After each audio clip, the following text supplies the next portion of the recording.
Nang sa wakas ay bahagyang humina ang hanging dala ng Super Typhoon Uwan, agad idineploy ng Camarines Norte Provincial Government ang responders mula sa iba't ibang ahensya.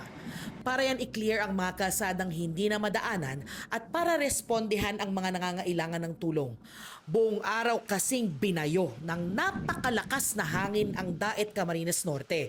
Malabuhawi ang hanging dala ng Super Typhoon Uwan, hindi lang sa Daet, pati sa buong probinsya. May storm surge warning o banta ng daluyong dito. Sa sobrang lakas ng alon ay humampas at umawas na yan sa isang bahagi ng seawall. Sa gitna ng bagyo, ilang residente ang pumunta sa dalampasigan para tignan ang lagay ng dagat. Ay, yung dagat, ma'am. Tinitin namin kung baka kung maglakas pa ang masyado ay likas na. May mga residente pa rin kasing hindi lumikas kahit nagpatupad na ng sapilitan o forced evacuation sa bayan ng Daet kahapon. Sunod-sunod na pinatumba ng malakas na hangin ang mga poste ng kuryente. Umaga pa lang, wala ng kuryente sa buong probinsya ng Camarines Norte. Natumba rin itong poste ng ilaw. Nagliparan ang mga kable sa lakas ng hangin. Ilang kawad din ang lumaylay sa kalsada. Pahirapan tuloy ang pagdaan sa Bagasbas Road. Pero may ilang sasakyang nangahas. Agad ding nag-ikot ang mga kawani ng Canelco o Camarines Norte Electric Cooperative Incorporated para putulin ang mga lumaylay na kable. Ilang puno at halaman ang natumba.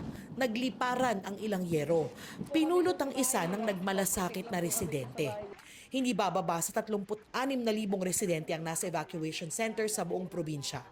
Sa monitoring ng Camarines Norte PDRRMO, ilang kalsada sa ilang bayan ang hindi na madaanan dahil sa mga natumbang puno at poste, gaya sa Labo, San Vicente, San Lorenzo, Basod, Kapalonga at Paracale. Priority nating i-clearing yung Maharlika Highway or the National Road para mas mabilis yung pag-provide natin ng services doon sa mga nangangailangan ng tulong. Bagsak din ng linya ng komunikasyon sa maraming lugar kaya pahirap ang makakuha ng reports. Pero tiyak daw na malaki ang pinsala sa mga pananim at kabuhayan ng mga residente. Maybe before lunchtime ay meron na kami mga relief operations sa aming mga kababayan.